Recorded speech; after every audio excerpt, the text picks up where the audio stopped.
Hey everybody, I'm Dr. Erin, one of the good doctors of Abbey Research. You're very welcome to our YouTube channel. And surprise, it's Dr. Erin here on an Abbey Research Reads book review.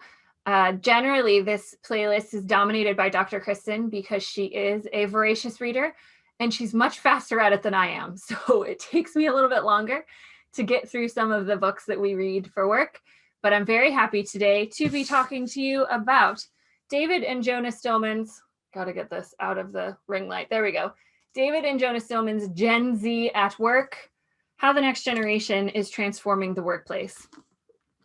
I was originally very excited to learn about this book because most of the Gen Z writing that we've seen so far hasn't dealt with them in terms of the workplace.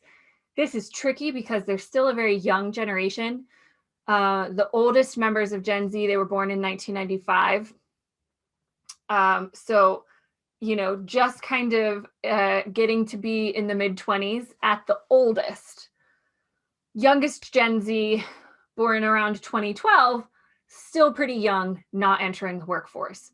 So it's tricky to write a definitive book about a generation. We don't really know how they're going to transform the workplace yet because they're not fully in it. And it's also difficult because we can't talk about generations as monoliths either. There's a lot of intergenerational differences within generational cohorts, age cohorts. There's a very big difference, for example, between older millennials who kind of border Gen X, like myself and Dr. Kristen, and younger millennials who are much more closer to Gen Zers than they are to the middle of the millennial cohort. But I have a couple of critiques about this book. It wasn't so great, y'all. And I think it's an important lesson to understand when we're looking at generational research, the questions we need to be asking about the research that's conducted. First of all, it's worth saying this was published in 2017. And so, obviously they couldn't predict the future and they didn't know the COVID-19 global pandemic was going to happen. And so that influences a lot of what we might say definitively about Gen Z, because we don't know how this pandemic will impact any generation, as it will impact all of them, but specifically this generation as they enter the workforce more in the coming years. It doesn't mean that we totally discount what the Stillmans wrote about, but it's worth adding that asterisk to it. Fundamentally, their book is based on a series of surveys that were conducted, quantitative research surveys asking questions and collating information on a national scale. It sounds like they had a high level of respondents and participants, but that's my first critique of the book, is that they don't provide any information about how the data was collected, what the demographic breakdown was of the respondents, what was the average age, what was the ethnic background or class background or racial background of the participants and the breakdown thereof. It's one of the things that's essential when you're talking about quantitative data. There are human beings behind those numbers. And when you're presenting that data and especially drawing conclusions on it and publishing books based on those conclusions, you have to show some more receipts than these guys produced. And there's a balance between being proprietary about your data collection. 100%, they should have ownership over the work that they did, but you can do a demographic breakdown and let people know that you're drawing conclusions and analysis from a group that looks like this. So that's a big issue, really, that I have with this data, is I don't know how it was collected. I don't know how many questions were on their survey. I don't know who they asked and what the questions read like. That's another huge part of data collection and quantitative data collection, lest this video become a lecture on quantitative data. But words matter and words have a lot of power. And so how you're asking those questions, how you're writing them down, what kind of options you're giving for responses, true, false, A, B, C, D, who is writing the A, B, and C, and D options that a person is going to choose from. Because quantitative can only tell us so much before we have to take the qualitative step and go to these people and say, What did you mean by workplace environment?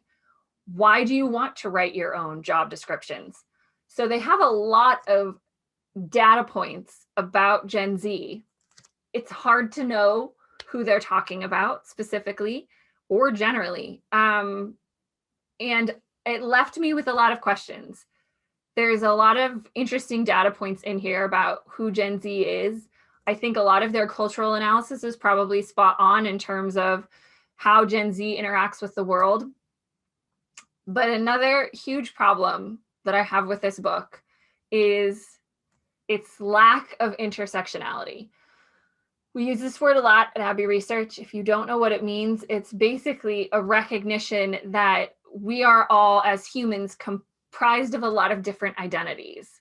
I am a woman, I am cisgender, I am heterosexual, I am white, I am middle class. I do not have any physical or mental or psychological disabilities per se.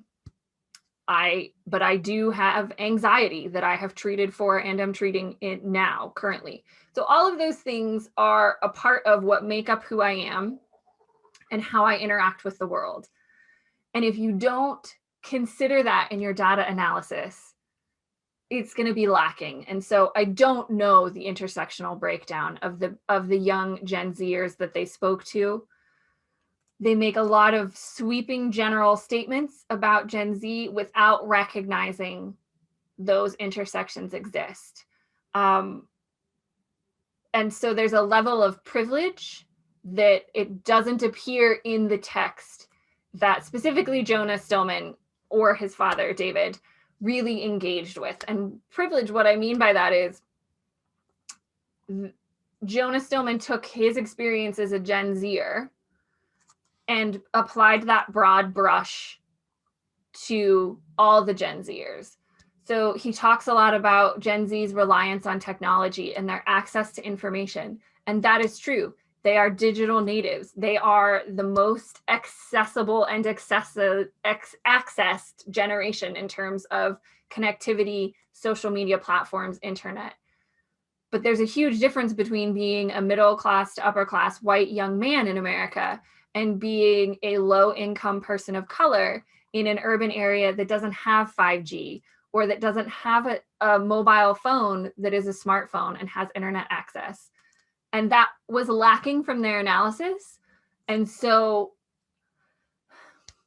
it took a lot of the weight out of the statistics that they wanted to give me because they didn't show me that they understood a disparity of experiences and that all generations exist on a spectrum. All humans exist on a spectrum. And so you can't definitively say Gen Z does this, millennials do this, boomers feel this way without recognizing those intersections and those disparities. And that comes to my final critique and comment about this book. They make a lot of broad generalizations. Generational generalizations are problematic because you're talking about usually a 15-year age span. And they didn't have, as we say these days, receipts or research or evidence to back up their generalizations. So they would say, boomers feel this way about leadership. One of the ones towards the end that they said towards the end of the book was that millennials will have a hard time engaging with Gen Z in the workplace because Gen Z is more independent and millennials are collaborative and used to working in teams. If that's what you believe to be true, I would need supportive evidence showing me that millennials are going to have that problem. Also, I'm a super introverted millennial and I don't necessarily like working with other people and I like working independently. So again, that broad generalization doesn't apply to everyone in that cohort. So it's really hard when you're talking about age groups and of groups of humans with really high numbers in them. You know, we're talking, I believe there's upwards of close to 70 million Gen Zers in this country. There's over almost 80 million millennials. So it's hard to make distinct analyses about groups that are so large, but it's possible to do a bit of a better job than the Stillmans did in this book.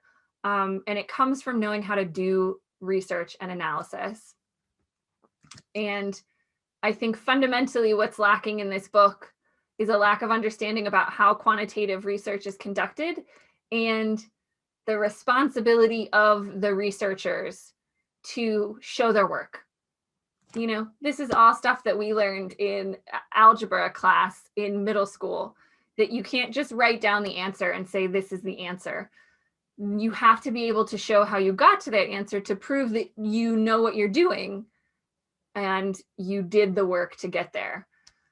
So it's a jumping off point. There's a lot of interesting data points and survey results. I would love to see more about how they got those survey results and how they conducted and ran the survey and who they spoke to.